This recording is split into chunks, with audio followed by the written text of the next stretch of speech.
Jadi ketika dunia gelap, gelap ini artinya kalau zaman Rasulullah SAW gelap itu artinya kejahilan, kegelapan gitu, di mana orang itu nggak ngelihat lagi kebenaran, kemaksiatan, kejahatan segala macam udah merajalela.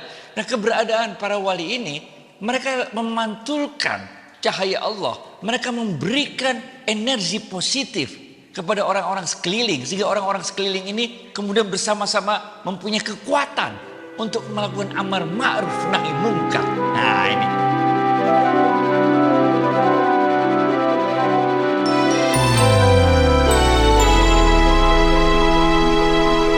Assalamualaikum warahmatullahi wabarakatuh, sahabat Smart Skill School. Semoga kita semua selalu dalam lindungan Allah Subhanahu wa taala. Amin. Sahabat, kami berusaha untuk menjawab semua pertanyaan yang masuk di kolom komen. Mohon sabar untuk menunggu jawabannya. Tapi ini asik loh. Dengan pertanyaan-pertanyaan seperti ini, kita malah jadi lebih dekat dengan pengalaman hidup yang sebenarnya. Jadi di tausiah ini nggak cuma teori aja gitu ya kan? Oke, tetap semangat. Ayo kita sapa langsung Ustadz kita, Ustadz Adi Warman Azwar Karim. Ustadz, Assalamualaikum, apa kabar? Waalaikumsalam warahmatullahi wabarakatuh. Sehat, berkah, bahagia semua ya, amin. Ustadz, di episode lalu, Ustadz seringkali menyebut tentang wali-wali di muka bumi ini, di muka dunia ini. Dan keberadaan mereka tidaklah diketahui. Nah justru ini, banyak sahabat-sahabat yang langsung di kolom komen mengetahui lebih jauh tentang hal ini dan malah sangat ingin berjumpa dengan wali ini. Gimana tuh Ustaz? Ya Allah, ya Allah. Iya emang betul sih. Rasulullah SAW mengatakan, indah hadisnya ada di kitabnya Sahihnya Imam Muslim, disebutkan nanti kalian akan menemui orang-orang yang rambutnya kusut dan ditolak-tolak oleh manusia, nggak dianggap oleh penghuni bumi. Tapi ketika orang ini berdoa, maka Allah pasti mengabulkan doanya. Dahsyat, men. Inilah kemudian yang jadi dalil oleh kajian-kajian tasawuf tentang adanya wali-wali Allah. Nah ini. Dalam ayat-ayat Quran juga banyak disebutkan adanya wali-wali Allah ini. Wali-wali Allah ini, nah ini kita ngomong dulu ya, tiga hal ya. Yang pertama adalah nggak ada tanda-tanda fisik apapun yang menjadi ciri khusus seorang wali Allah. Misalnya orangnya putih, apa hitam, apa kuning, apa orang hidungnya mancung, apa pesek, nggak ada urusan gitu, nggak ada. Yang kedua, nggak ada urusan profesinya apa, nggak ada. Dia bisa jadi apa aja, bisa jadi presiden, bisa jadi tukang sapu, bisa jadi apa aja. Ini nggak urusan dunia, nggak ada urusan sama kewalian. Nah, yang ketiga, dia juga gendernya itu bisa laki, bisa perempuan, walaupun sebagian besar laki-laki. Nah, oleh karena itu, dari kewalian ini, ilmu wali ini, yang dilihat itu bukanlah penampilan urusan-urusan fisik. Ya. Yang dilihat itu adalah urusan-urusan bagaimana kejernihan hatinya, bagaimana kedekatan dia dengan Allah, bagaimana Quran itu menjadi akhlaknya, sebagaimana meniru dari akhlaknya Rasulullah Sallallahu Alaihi Wasallam. Ah ini, sehingga ini ada kisahnya. Kita cerita aja ya cerita ya. Ini ada kisahnya di dalam kitab, nama kitabnya As-Sifahul Safwah. Kalau yang mau tebel ya. Kalau yang tipisan tuh ada kitabnya yang lebih gampang bacanya, namanya Aina Nahnu Min Akhlaqus Salih, Akhlaqul Salaf, bener ya. Nah, itu yang tipisan dikit. Kalau yang tadi tebel, bener ya. Di dalam kitab tersebut itu diceritakan ada ini zamannya tabiin. Tabiin itu adalah Rasulullah SAW. Lalu orang yang hidup bersama Rasulullah SAW namanya sahabat. Kemudian orang yang mengikut Rasulullah SAW tapi nggak sempat ketemu Rasulullah SAW disebut tabiin. Nah, ini ceritanya tabiin, yaitu Muhammad Al-Munkadir namanya.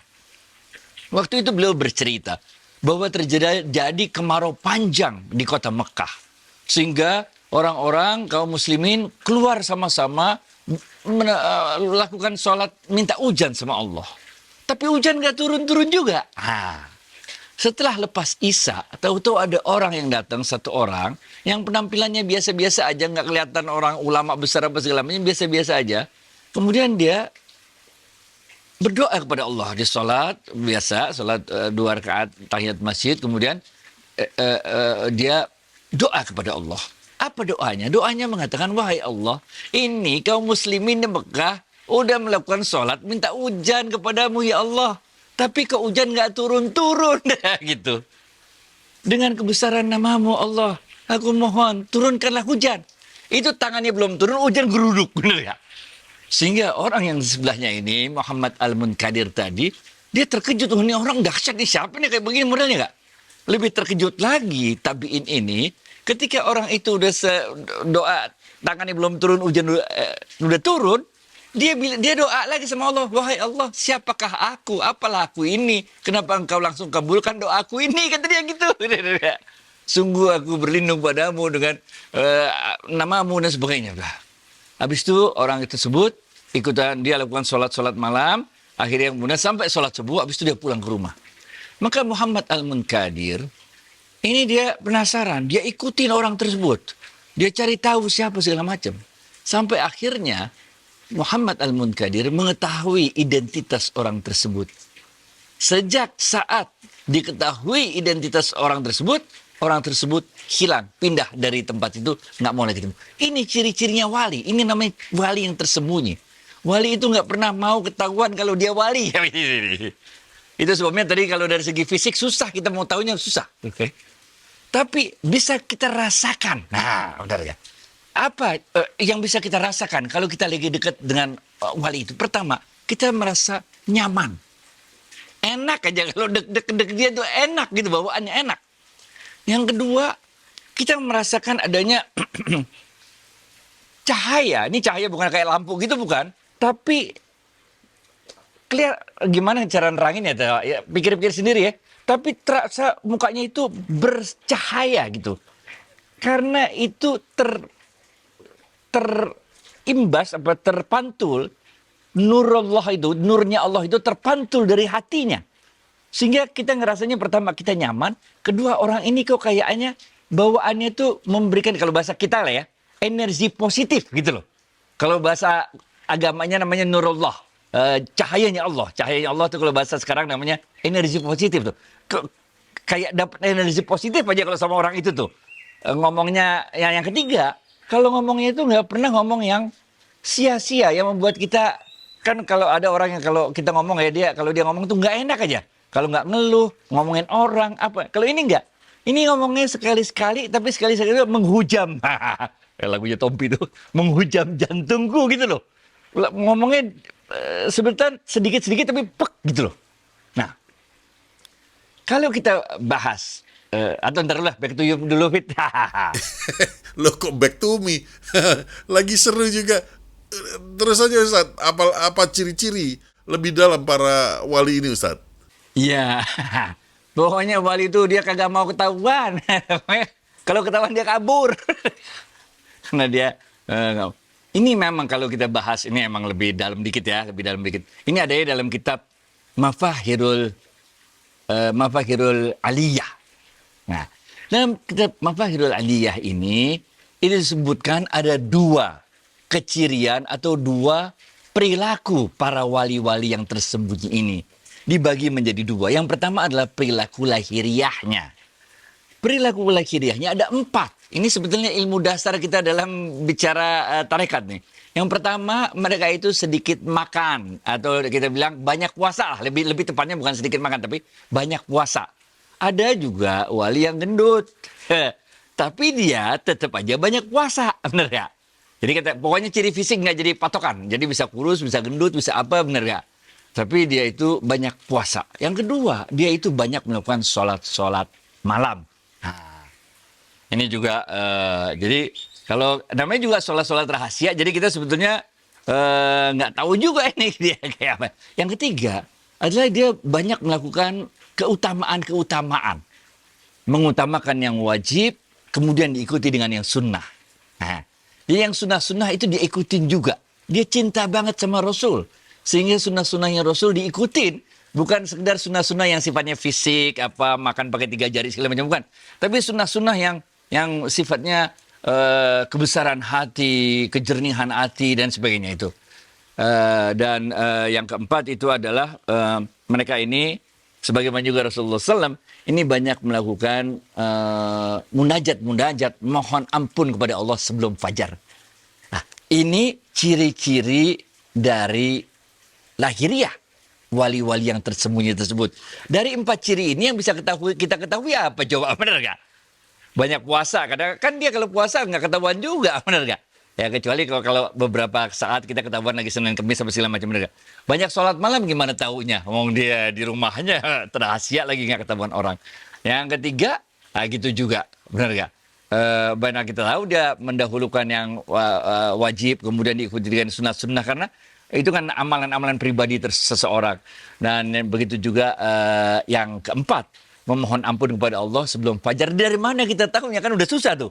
Makin susah lagi, 4 ciri batiniah. Ini lebih susah lagi. Itu aja lahiriah udah susah. Ada lagi 4 ciri batiniah. Yang pertama, para wali-wali itu mempunyai sifat tawakal.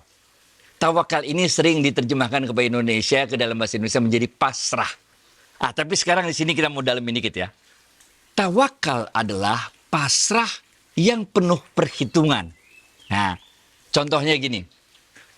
Contohnya kalau kita punya anak umur 4 tahun, kita ajarin berenang. Benar gak? Anaknya di situ, kita di sini. Jarak 5 meter jadi 3 meter. Ayo, berenang ke ayah sini berenang. Nah, anak itu berenang.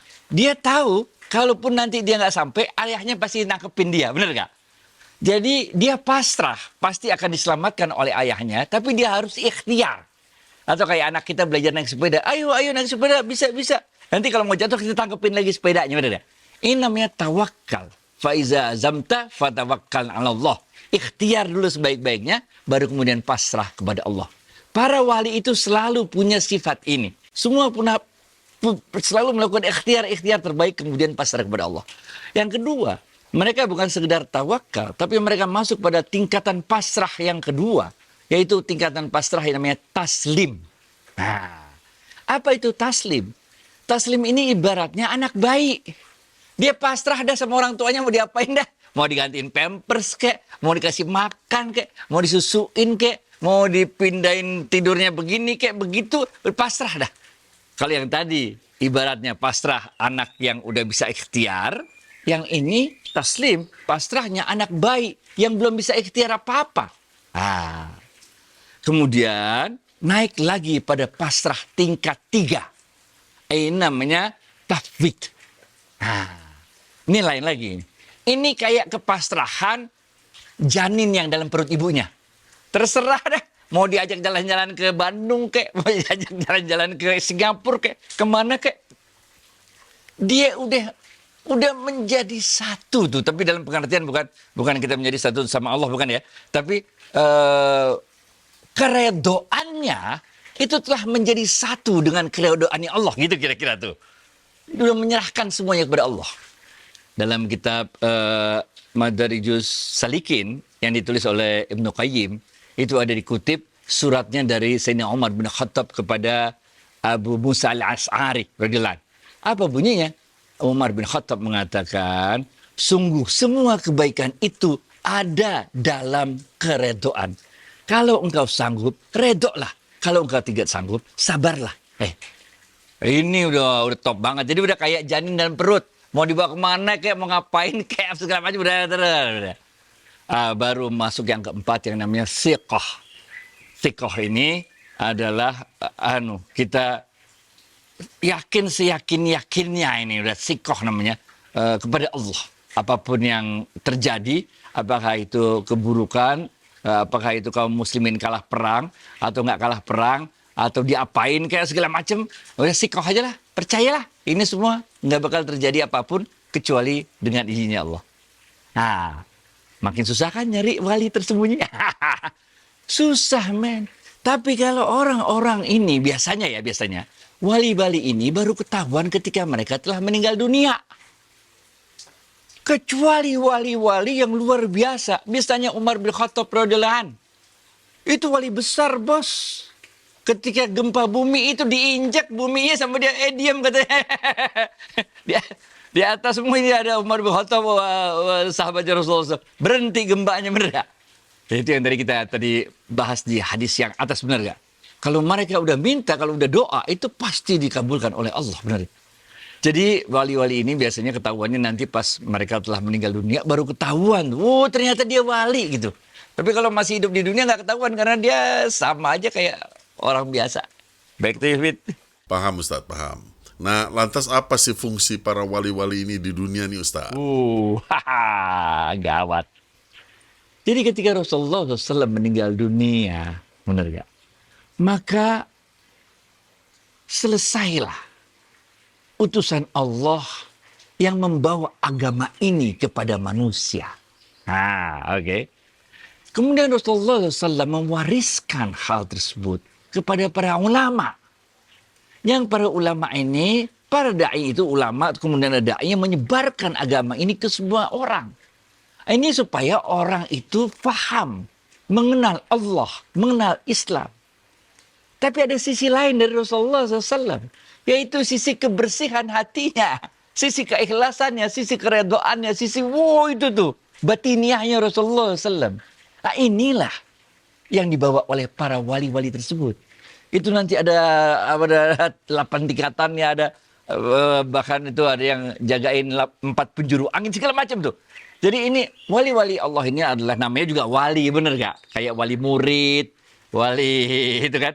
Orang yang mewakilkan. Jadi Allah mewakilkan kepada beberapa orang terpilih ini untuk menjaga keseimbangan kehidupan sebetulnya. Yang karena doa-doanya itu selalu terkabul. Wali-wali inilah yang kalau kita pernah ingat cerita rahasia hajinya Imam Ghazali, bener gak?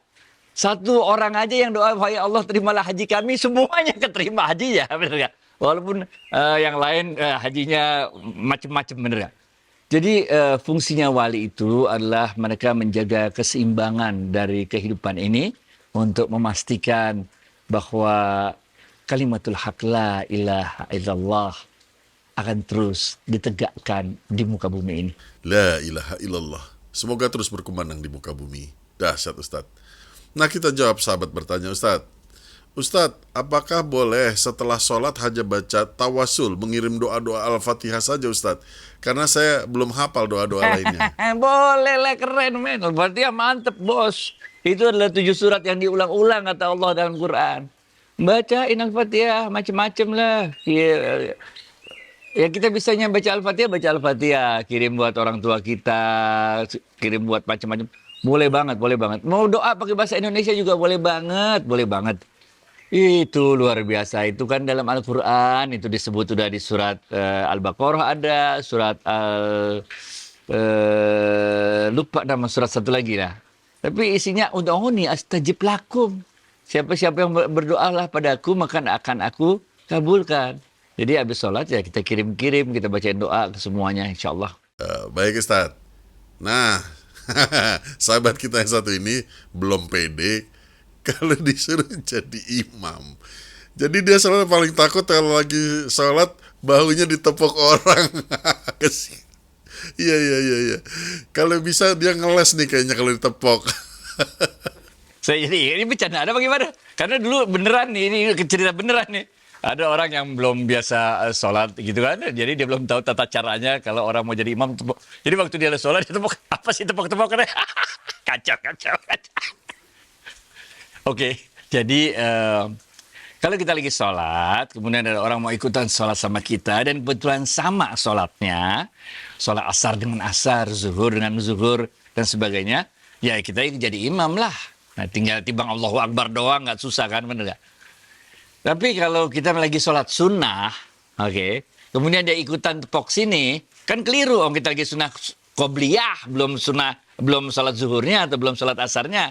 Nah itu kita kasih tanda, kita kasih isyarat. Isyaratnya bisa kita tangannya kita gituin tuh, kasih tanda lah gitu ya. Tanda atau tanda begini juga boleh tanda aja lah bahwa jangan ikutin saya lagi sholat sunnah. Nanti biasanya dia minggir, dia tidak jadi makmuman di belakang kita. Kalau jadi imam harus kita biasakan. Ini kan imam sholat, men. Bukan imam mazhab. Bukan imam torekot, bukan. Ini imam sholat doang. Jadi semua orang bisa jadi imam sholat. Wah, banyak pahalanya men, bismillah. Apalagi kalau zuhur asar kan nggak bunyi, tinggal Allahu Akbar doang. Bismillah dah, oke. Baik itu Fit. Oke, jangan takut ditepuk bahunya ya.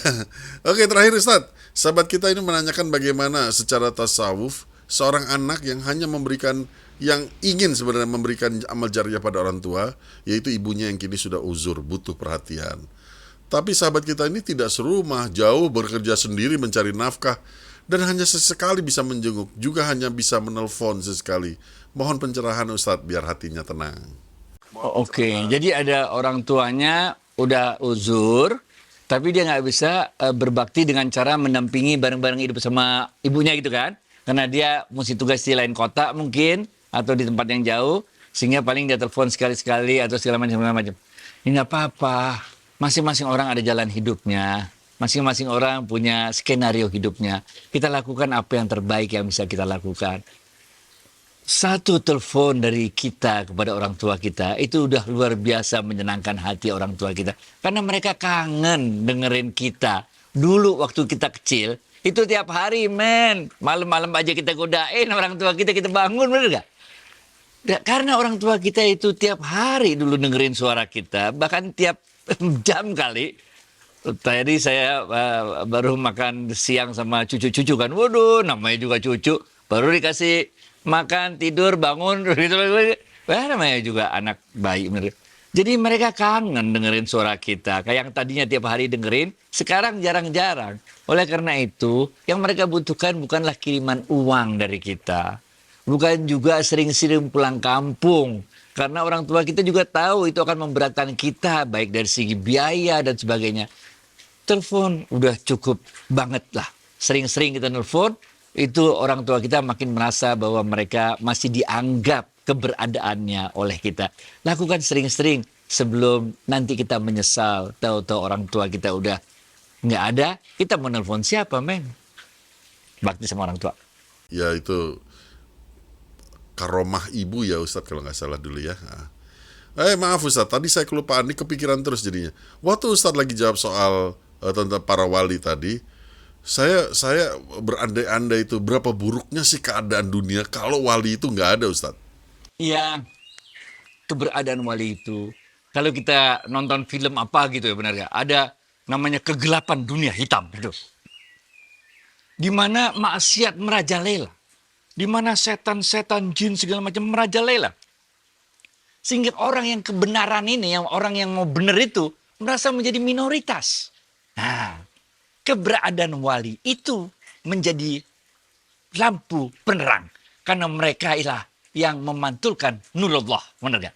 Jadi ketika dunia gelap, gelapnya artinya kalau zaman Rasulullah SAW, gelap itu artinya kejahilan, kegelapan gitu. Dimana orang itu nggak ngelihat lagi kebenaran, kemaksiatan, kejahatan, segala macam udah merajalela.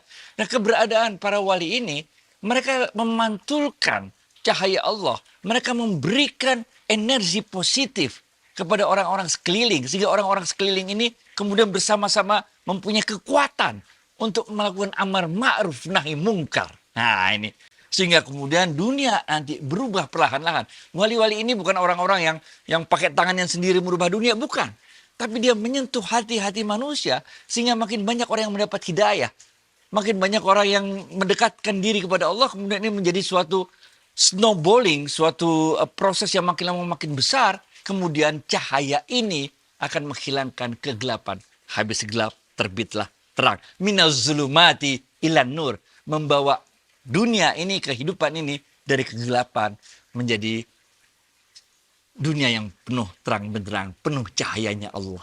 Ini fungsinya wali, men. Kalau wali nggak ada ribet, men. Dunia gelap, kacau balau.